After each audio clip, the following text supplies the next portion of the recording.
So hello everyone, very good evening. कैसे हैं आप सभी लोग? आप सभी को नमस्कार। उम्मीद करते हैं आप सभी लोग बहुत ही अच्छे होंगे और अपनी पढ़ाई लिखाई करने में आप अच्छे तरीके से व्यस्त होंगे। होप सो आप सारे लोगों ने, मैंने जो आपको डिस्कस किया था रेशियो प्रोपोर्शन के पार्ट 1 पार्ट 2, वो सारे पार्ट आपने देख लिए होंगे। तो हम लोग नेक्स्ट पार्ट पे आते हैं, पार्ट 3, जो कि आज डिस्कस करेंगे।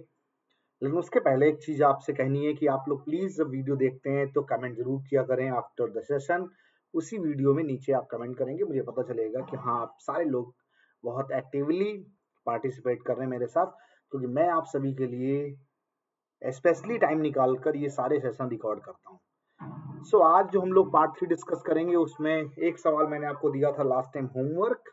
उस होमवर्क की जो प्रैक्टिस है, मीन्स आपने किया होगा बट कमेंट किसी का नहीं आया है अभी तक, तो मैंने आपको एक्सप्लेन करने के लिए इस सवाल को मैं बता देता हूँ कैसे करना है। देखिए, एक्चुअली इनकम का रेशियो दिया हुआ है और बाद में एक्सपेंडिचर भी है। तो पहले इनकम की बात करते हैं। तो जब इनकम की बात होगी तो ए और बी की इनकम का जो रेशियो है वो 9:8 है, एंड एक्सपेंडिचर का जो रेशियो गिवन है दोनों के केस में वो 8:7 है। मीन्स कंडीशन क्या होती है कि सेविंग्स की जब बात करते हैं तो सेविंग क्या है? Income minus expenditure. लिखा हुआ 500 रुपी बचाते हैं, वो भी दोनों बचाते हैं। इसका मतलब अगर एक्सपेंडिचर इनकम में से घटाएंगे तो सेविंग्स आती है, और सेविंग्स दोनों की सेम है। मतलब ये कह सकते हैं कि अगर 500 मैंने सेव किए तो रेशियो में कितना सेव हो रहा है? तो 9 वाला 8 खर्च कर रहा है, मतलब 1 सेव कर रहा है। 8 वाला 7, मतलब ये भी 1 सेव कर रहा है। तो रेशियो में जो सेविंग है वो 1 पार्ट है। मीन्स आप कह सकते हैं कि 1 इक्वल टू 500, क्योंकि इनकम माइनस एक्सपेंडिचर होता है सेविंग, और सेविंग है आपकी 500। मीन्स ये जो 500 सेविंग है वो 1 के बराबर है। एक की मासिक आय बतानी है, एक की मंथली इनकम, मतलब 9 की वैल्यू बतानी है। तो अगर 1 बराबर 500 तो 9 बराबर कितना होगा? 4500। कैसे आया? इंटू 9 किया जाता है, और 4500 हमारा आंसर हो जाएगा। Correct option is C. समझ आ रही है बातें कि जब सेम सेविंग्स है तो रेशियो में सेविंग भी सेम होनी चाहिए। और ये यहाँ ऑलरेडी मेंशन है कितना? -1, जो कि शो करता है 500 की वैल्यू। अगले सवाल पे आते हैं। कुछ वैसा ही है, सेम, बस नाम बदल चुके हैं, mn हो चुका है। क्या रेशियो दिया है? 4:5 का। ये क्या बता रहा है? इनकम बता रहा है। फिर क्या करें? एक्सपेंडिचर। एक्सपेंडिचर की बात करेंगे। कौन से दो लोग हैं? m और n है। क्या रेशियो दिया है? 3:4 दिया है। And savings 1000 rupees each. Every person has saved, मतलब दोनों की सेविंग सेम है, 1000। तो अगर यहाँ देखा जाए तो 4 वाला 3, 5 वाला 4, यहाँ भी -1 हो रहा है। मतलब आप कह सकते हैं कि 1 रेशियो की सेविंग इक्वल टू 1000। एम की आय बतानी है, मीन्स 4 की वैल्यू चाहिए। तो एम क्या है? 4 है, तो 4000 हो जाएगा। सो करेक्ट ऑप्शन नंबर हो जाएगा ए।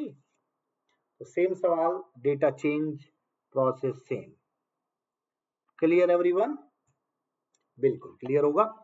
आगे चलते हैं।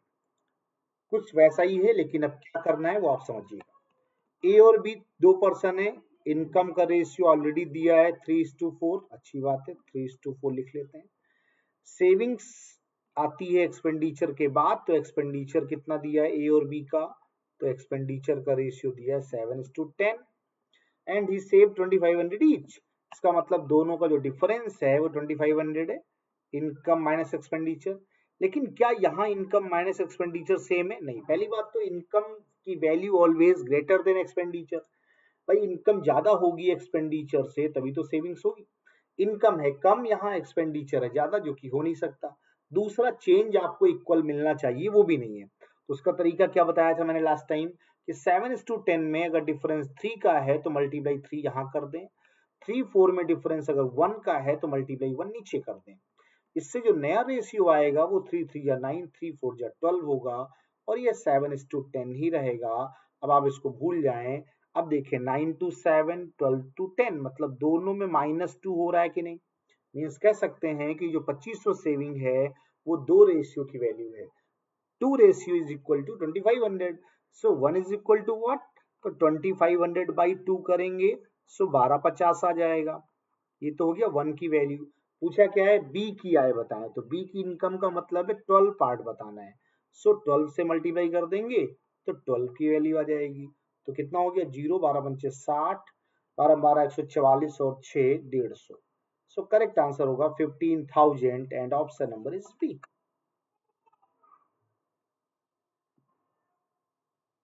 समझ आ गया लास्ट वाले और इस सवाल में कुछ फर्क समझ में आया?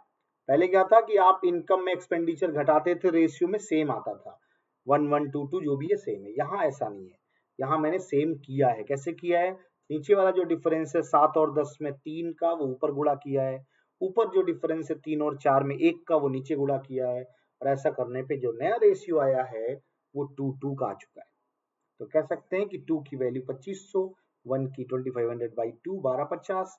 सो we want 12 means 1250 into 12 and answer is 15,000। Next कहानी यहाँ से चेंज हो रही है।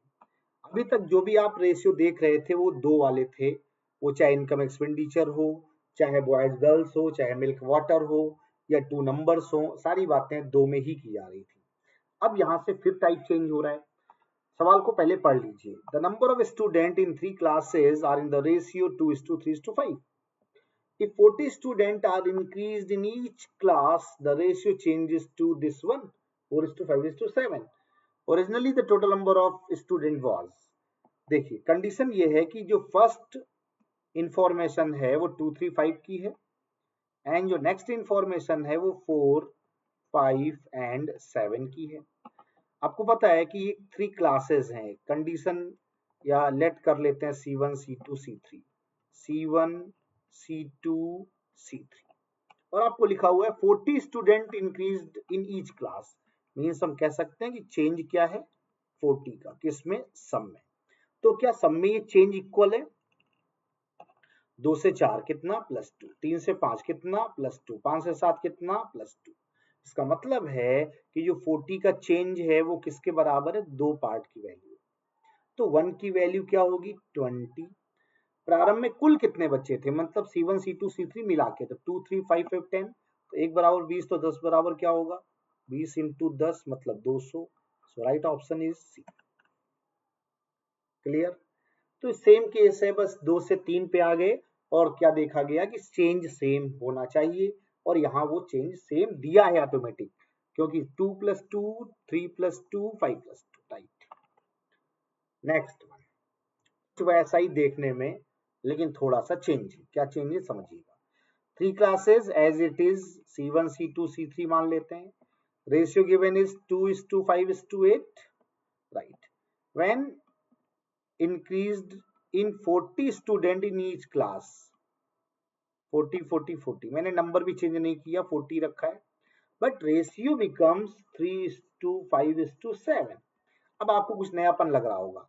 क्या नया है कि भाई रेशियो में जो चेंज है वो सेम नहीं है, पहले सेम था, यहाँ सेम नहीं है। 2 से 3 बढ़ रहा है, 5 से 5 सेम हो जा रहा है, 8 से 7 घट रहा है, ऐसा होना नहीं। आपको पता है जब 40 40 सब में बढ़ा रहे हैं तो सेम चेंज आना चाहिए, तो वो सेम नहीं है। तो उसका तरीका क्या है, ऊपर जो डिफरेंस है वो देखें, तो ऊपर देखिए 2 से 5 5 से 8 3 3 का डिफरेंस है, नीचे गुणा करें 3 से। नीचे देखेंगे तो 3 से 5 5 से 7 2 2 का डिफरेंस है, ऊपर गुणा होगा 2 से। अब बात करेंगे 2 2 जा 4 2 5 जा 10 2 8 जा 16 3 3 जा 9 3 5 जा 15 3 7 जा 21। पुराना रेशियो बेकार हो गया, नए रेशियो पे आ जाइए, देखिए सेम हो गया क्या, हाँ हो गया। 4 से 9 + 5, 10 to 15 + 5, 16 to 21 + 5, मीन्स हम कह सकते हैं 5 चेंज आया 40 की वजह से। तो 1 की वैल्यू क्या होगी 8, 5 8 जा 40 होता है। बताना है सम ऑफ द नंबर्स, तो 16 10 26 4 30, तो 1 = 8, तो 30 = क्या होगा 8 × 30। So correct answer is 240, option number is C. Done, all done. तो टाइप वाइज आप समझ रहे होंगे कि मैं क्या कर रहा हूं, हर बार कुछ ना कुछ नई कहानी है, लेकिन वो बदलाव आपको समझना है। देखिए ये बदलाव अगर आप लाते रहेंगे तो जब टाइप चेंज होता है तो आपके दिमाग में उसके कॉन्सेप्ट बैठ जाते हैं, और अगर आप ये सारी बातें एक्सक्लूसिवली फॉलो करेंगे तो शायद मुझे नहीं लगता है कि इसके बाहर कोई भी सवाल आपके एग्जाम में आ सकता है। इसीलिए मैंने आपको टाइप वाइज डिस्कस किया है, लेवल वाइज डिस्कस किया है, पहले क्या होना चाहिए, बाद में क्या होना चाहिए, उन सारी बातों को ध्यान रखते हुए मैंने क्वेश्चंस को अलाइन किया है। चलिए फिर आगे चलते हैं, कुछ नए सवाल पे आते हैं। 1 सेकंड का टाइम है, 30 सेकंड कह सकते हैं। चलिए 30 सेकंड, एक बार आप क्वेश्चन पढ़ लीजिए।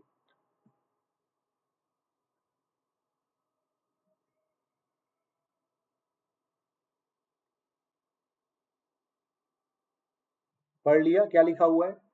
The ratio of birds on 2 branches of a tree is 7:5। 2 branches हैं और वहां पे बर्ड्स बैठी हुई हैं, नाम दे दिया मैंने B1 B2, और उनके नंबर्स का रेशियो 7:5।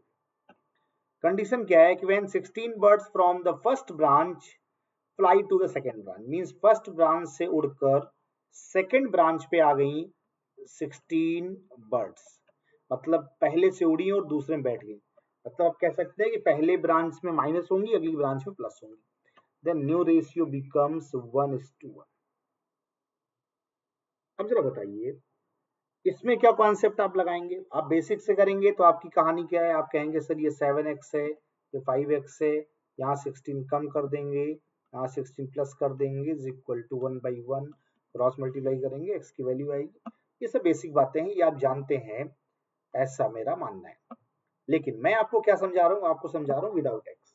अब आप समझिए, आपको पता है क्या कॉन्सेप्ट इसमें यूज होता है? इसमें आपको समझना है कि जब ब्रांच से शिफ्टिंग है केवल, तो टोटल नंबर ऑफ बर्ड्स में नो चेंज होगा। भाई पेड़ तो एक ही है, इस डॉल में बैठी है, उस डाल में बैठी है, इससे क्या मतलब है? कुल चिड़िया तो सेम होंगी ना। इसका मतलब है कि अगर यहाँ 7 और 5 का वैल्यू 12 है, यहाँ 1 1 2 है, तो दोनों सेम होने चाहिए, सम ऑफ द रेशियो। इसका मतलब अगर नीचे 6 से गुणा कर देंगे तो ये भी 12 हो जाएगा, तो रेशियो बन जाएगा 6 and 6। अब देखो ये 1:1 भी कहलाएगा और टोटल 12 भी आ जाएगा, तो इसका मतलब हो गया कि 7 और 5 से नया रेशियो आ गया 6:6। अब फायदा क्या मिला? देखिए 7 वाला हो गया 6, पहले में हो गया 1 की कमी, सेकंड में देखो 5 से 6 1 की वृद्धि, मतलब जो चेंज है वो 1 का है, और वो कौन लाया? 16। तो 1 बराबर हो गया 16। बताना पेड़ पर कुल कितनी चिड़िया हैं? अभी बताया टोटल नंबर ऑफ बर्ड्स दोनों में मिला के 12 हैं, और वो सेम है, चाहे पहले के निकालने चाहे बाद की। तो 1 बराबर 16, तो 12 बराबर 16 इंटू 12, सो आंसर हो जाएगा 192। ऑप्शन नंबर होगा डी। क्लियर? तो ये है बेसिक तरीका, और साथ ही साथ जो मैंने आपको ट्रिक बताई उसका आप कॉन्सेप्ट समझिए, क्योंकि कोई भी सवाल ऐसा नहीं इसमें कुछ जादू नहीं हो सकता है, लेकिन जादू कुछ नहीं है, बस वो बेसिक कॉन्सेप्ट का ही अपडेट वर्जन है। प्रैक्टिस करेंगे तो आप आसानी से चीजों को हैंडल कर लेंगे। उसी टाइप का एक सवाल और आपके सामने प्रैक्टिस के लिए है। कंडीशन क्या है कि 2 टोकरियां हैं, उसमें फ्रूट्स रखे हैं और उनका रेशियो है 7:9। अगर 6 फ्रूट्स ए से निकालकर बी में डाल दिए जाएं, मतलब ए में माइनस होगा और बी में प्लस होगा, then new ratio becomes 1:3। Same logic है क्या? भाई इधर से उधर हुआ है, but total number of fruits में तो कोई चेंज नहीं होगा ना। तो टोटल देखा जाए तो यहाँ 7 9 16, और यहाँ देखा जाए तो 1 + 3 4, टोटल सेम करना है, मतलब 4 से गुणा कर लें तो 16 बन जाएगा। तो 4 से गुणा करने पे क्या होगा? ये रेशियो बन गया 4 12, ये भी 16, और ये तो ऑलरेडी 7:9 है, यहाँ कोई बात नहीं है। 7 से 4 -3 हुआ, 9 से 12 +3 हुआ, मतलब आप कह सकते हैं कि जो 6 नंबर मैंने चेंज किया था वो रेशियो में है 3, तो 3 की वैल्यू 6, तो 1 की वैल्यू 2। ए और बी में कुल फल कितने हैं? तो 7 9 16 पहले भी हैं, 16 बाद में भी हैं, तो 16 की वैल्यू निकाल देंगे। 1 बराबर 2, तो 16 बराबर 32, means multiply by 16। Option number is second. Clear? समझ आ रहा है? कोई समस्या, कोई समस्या, कोई परेशानी, कोई दिक्कत नहीं होनी चाहिए, क्योंकि सवाल बिल्कुल सीधा और तरीका भी मैंने बहुत आसान आपको बता दिया है। आगे चलते हैं, अगले सवाल पे आते हैं। सेम उसी टाइप का, नंबर चेंज, लिखने का तरीका change, concept same. Boys and girls, 2 category के स्टूडेंट हैं कॉलेज में, कुछ लड़के हैं कुछ लड़कियां। Boys and girls, ratio given is 5:3। If 50 boys leave the college and 50 girls join the college, same process है, बॉयज 50 लेस कर देंगे, गर्ल्स 50 प्लस कर देंगे, न्यू रेशियो बिकम्स 9:7। अब आप कह सकते हैं कि सर चेंज 50 का है, तो यहां जरा देखिए चेंज क्या सेम है, नहीं ऐसा नहीं, ये +4 हो रहा है और ये -4 हो रहा है, बोलिए ऐसा हो रहा है क्या? हो तो रहा है, लेकिन बात तो उल्टा है। जब लड़कियां बढ़ रही हैं तो रेशियो में लड़कियां घट रही हैं, पहली तो वो गलती। भाई जो नंबर बढ़ता है उसका रेशियो भी बढ़ता है, जो नंबर घटता है उसका रेशियो भी घटता है, इसका मतलब कुछ तो लोचा है। हाँ, दूसरी बात ये भी समझनी है, क्या रेशियो का सम इक्वल है, क्योंकि मुझे पता होना चाहिए कि केवल ट्रांसफर का केस है, इसका मतलब टोटल नंबर ऑफ पर्सन या फ्रूट्स, यहाँ तो लड़के लड़कियां हैं तो total number of student same होने चाहिए। तो ये 5 3 8 और ये 9 7 16 सेम कहाँ है?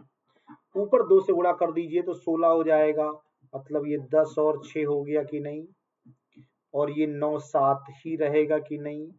अब कंफर्म हो गया कि सेम भी हो गया, 9 7 16 10 6 16, इधर एक कम हो रहा है इधर एक प्लस हो रहा है, मतलब कह सकते हैं कि 1 = 50। बताना है कॉलेज में लड़कों की संख्या, बॉयज, तो बॉयज कितने 10। आप कहेंगे सर पहले वाले से गुणा क्यों किया? देखिए जब नहीं लिखा होता है कुछ भी तो आप इनिशियल ही निकालते हैं, ओरिजिनल की बात करते हैं। तो 1 = 50 तो 10 बराबर क्या होगा, 50 × 10, आंसर हो जाएगा 500, option number C. Total number of student पूछेगा तो 16 निकालेंगे, 10 और 6 16। तो ये डिफरेंस है पहले और आपके सवाल में। क्लियर है? यहां तक सारी बातें आपको समझ में आ गई होंगी, सब कुछ एक दूसरे से कनेक्टेड है। मैं आपको ले चलता हूं अगले सवाल पर। अगला सवाल क्या है? अगला सवाल है कुछ लेंदी सा, बड़ा सा, लेकिन कोई बात नहीं, समझते हैं एक एक करके। देखिए जरा,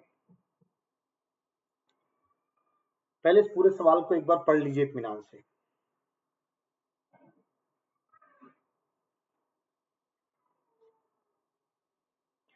क्या लिखा हुआ है? In school there were 1554, 1554 student हैं, and the ratio of the number of boys and girls 4:3। सबसे पहला काम, 1554 लोग हैं, उसमें से दो पार्ट हैं, तो डिवाइड बाई 7। 7 क्यों? क्योंकि 4 + 3 7, इंटू 4 करेंगे सो बॉयज आएंगे, तो बॉयज निकालेंगे तो 7 से ही कैंसिल करिए, 7 2 = 14, 1 5, 7 2 = 14, 1 4, 7 2 = 14, मल्टीप्लाई करेंगे 4 से, 888 आएगा। अगर गर्ल्स निकालनी है तो 1554/7 इंटू 3 करना होगा, 7 से ये 222 होगा, 3 बार करेंगे तो 666 हो जाएगा, इसका मतलब बॉयज गर्ल्स आ गए 888 666। अब बात आई कंडीशन की, कंडीशन है after few days 30 girls join, girls में 30 बढ़ा देना है, and few boys left, boys कुछ चले गए बट कितने वो एक्स है नहीं पता, and the ratio of the boys and girls 7:6, मतलब ये जो डेटा है बॉयज का है, नीचे जो मैंने लिखा वो गर्ल्स का है, और ये रेशियो होगा 7:6। कहने का मतलब क्या है कि जब मैंने आपको डिस्ट्रीब्यूशन सिखा दिया 888 666, तो इसमें x प्लस माइनस करें, इसमें 30 प्लस करें, और न्यू रेशियो गिवन 7:6। बताना क्या है, number of boys who left, means x हमने माना है वही आंसर हो जाएगा।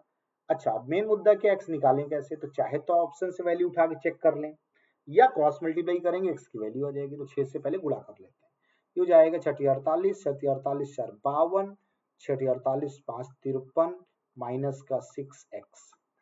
अगर इसको जोड़ दिया जाए तो ये हो जाएगा 696, और अगर 7 से गुणा करेंगे तो 7 6 42, 7 9 63, और 4 67, 7 6 42 और 6 48, मीन्स अगर 6x की वैल्यू होगी इधर तो 48, 72 इधर आगे घटा देंगे तो 8 में 2 गया 6, 12 में 7 गया 5, 12 में 8 गया 4, 4 5 6, मीन्स x निकालना होगा तो 4 5 6 by 6, 6 7 42, 6 4 36, so correct answer is 76। क्या किया मैंने? बस सिंप्लीफाई किया केवल, और कुछ नहीं किया।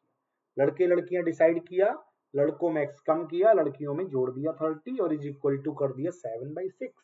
On solving this equation we get x। Clear? Anybody any doubt? No doubt होना भी नहीं चाहिए। चलिए और आगे चलते हैं। A and B have their monthly income in the ratio 8:5, while their monthly expenditure are in the ratio 5:3. If they saved rupees this, find the difference their monthly income. देखिए एक सवाल मैंने आपको किया था सेविंग्स वाला, लेकिन वहां क्या था, वहां सेविंग सेम थी, यहाँ सेविंग सेम नहीं है। यहाँ क्या है 12,000, यहाँ क्या 10,000। अब कैसे करेंगे? तो देखिए पहले बेसिक समझते हैं। 8:5 का रेशियो है और ये 5 और 3 का रेशियो है, और आपको पता है दोनों की सेविंग अलग अलग है। ये 12,000 सेव करता है, ये 10,000। भाई ये इनकम है, ये एक्सपेंडिचर है। आपको पता है इनकम में से एक्सपेंडिचर घटाएंगे तो सेविंग आएगी, या ये कह सकते हैं कि एक्सपेंडिचर में सेविंग्स ऐड करेंगे तो इनकम आएगी। तो क्यों ना हम लोग इन एक्सपेंडिचर से शुरू करते हैं, और एक्सपेंडिचर क्या है 5x 3x, x के फॉर्म में। तो ये 5x हो गया और ये 3x हो गया। इसमें अगर सेविंग्स ऐड कर दी जाए तो पहले में 12,000, दूसरे में 10,000, और जब ऐसा करते हैं तो इनकम आती है, और इनकम किस रेशियो में है 8:5। क्रॉस मल्टीप्लाई करेंगे तो क्या होगा 55 25x, 12 पंचे 60,000, 8 से गुणा करेंगे तो 24x, 8 दाम 80,000, 24x 25x में इधर आगे घटेगा तो बचेगा x, 60,000 उधर जाके घटेगा तो हो जाएगा 20,000। एक मुद्दा आ गया, x की वैल्यू क्या है 20,000। पूछा उनकी मासिक आय का अंतर। आपको पता है आय का मतलब होता है 8 और 5, लेकिन बात को जरा समझिए कैसे आएगा। यही गलती होती है, लोग 8 और 5 में 3 का डिफरेंस है और 20 से 3 का गुणा कर देते 60,000, जो कि ऑप्शन में नहीं है। क्यों नहीं है उसके पीछे रीजन ये है कि हमने कॉन्सेप्ट यूज किया expenditure plus saving. Expenditure plus saving में जो एक्स माना गया है वो कहाँ माना गया, वो माना गया एक्सपेंडिचर में। तो हमें 5x की बात करनी पड़ेगी और उसमें से 12,000 जोड़ना पड़ेगा। ये होगी इनकम ऑफ ए। तो 20 x की वैल्यू है 20 पंचे 100, मतलब 1 लाख और 12,000, तो आंसर हो जाएगा 1,12,000। ये कहलाएगा इनकम ऑफ ए।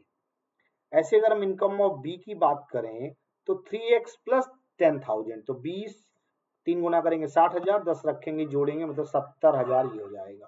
तो ये 70,000 हो गया, ये 1,12,000 हो गया। इसका डिफरेंस चाहिए तो 7 4 11 4 2 000, मतलब डिफरेंस हो जाएगा 42,000। Option number. तो क्या गलती होती है, लोग डायरेक्टली 8 - 5 कर देते हैं, जो कि नहीं करना है। क्यों? क्योंकि मैंने एक्सपेंडिचर को माना है 5x 3x और हमने वैल्यू x की निकाली है। वो x यहाँ अटैच नहीं हो सकता, क्योंकि अगर x ये हैं तो ये y होंगे, मतलब ये कुछ और होंगे। ध्यान रखें, हमने 5x 3x माना था, इसलिए x की वैल्यू इसमें निकालेंगे और फिर सेविंग्स को जोड़ेंगे तो आएगी। समझ में आ रही है? तो ये आपको समझना है कि ये एक्सपेंडिचर है और ये सेविंग्स है। एक्सपेंडिचर और सेविंग का जो सम होगा वही हमारी इनकम। क्लियर? तो एक और खतरनाक सवाल है, वैसे कहने के लिए खतरनाक है पर बहुत आसान है, क्योंकि ये ऐसा सवाल जो हर एग्जाम में बहुत बार पूछा गया है। आजकल तो ये एसएससी सीजीएल में भी आने लगा है, लेकिन इस सवाल को करने का सबसे आसान तरीका है ऑप्शन। कैसे करेंगे देखिए। एक एग्जाम है, the number of those who passed and the who failed were in the ratio. आपको पता है एग्जाम देते हैं तो या तो भाई आप पास होंगे या फेल होंगे, इसके अलावा तो कुछ हो नहीं सकता। कुछ लोग कह रहे हैं सर मैंने एग्जाम ही नहीं दिया, तो कैसे डिसाइड होगा? तो फिर आप स्टूडेंट नहीं कहलाएंगे। स्टूडेंट वही होते हैं जो एग्जाम देते हैं। तो एग्जाम दिया और पास और फेल हुए 4:1। इसका मतलब ये कह सकते हैं कि अपीयर्ड होने वाले लोग होंगे 5। क्यों भाई? पास और फेल को ऐड करेंगे तभी ना पता चलेगा कितने लोग एग्जाम में अपीयर हुए।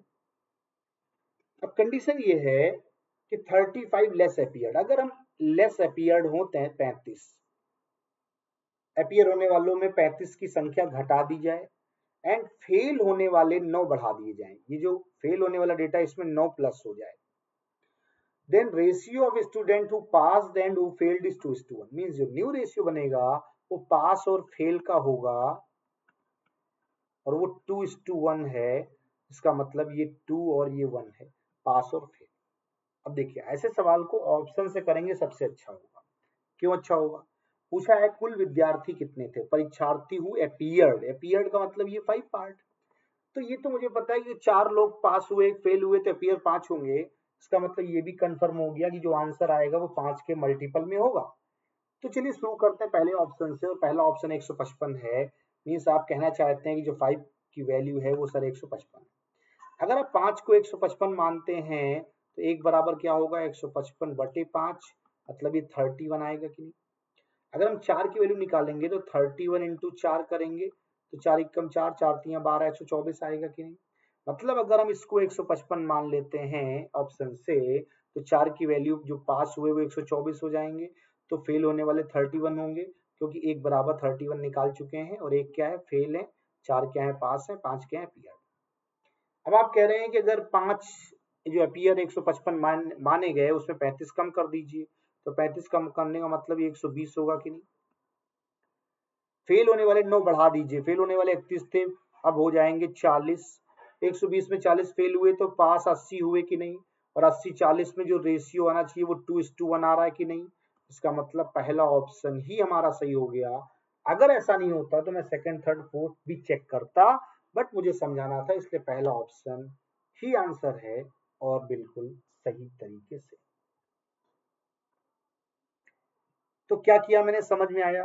अपीयर्ड 5 है, उसकी वैल्यू 155 है, तो 1 इक्वल टू 31, तो 4 इक्वल टू 124। ये डिवीजन हो गया स्टार्टिंग के लोगों में। कंडीशन अप्लाई की कि अपीयर वाले 35 कम कर दें, फेल वाले 9 बढ़ा दें। 120 और 40 मिलने पर 80 आ जाएगा बीच का डेटा, जो कि पास को बता रहा है। पास और फेल का रेशियो सवाल में दिया 2:1, जो कि सेटिस्फाई हो रहा है, मतलब आपकी पूरी प्रोसेस बिल्कुल सही है। ठीक है, बात समझ में आ गई, क्लियर हो गया। एक सवाल और कर लेते हैं आज, ये थोड़ा सा अलग है लेकिन डिफरेंट तरीका भी है इसका। कैसे, देखिए लिखा हुआ प्रोडक्ट, जब भी प्रोडक्ट की बात आती है तो रेशियो दिया 7:9।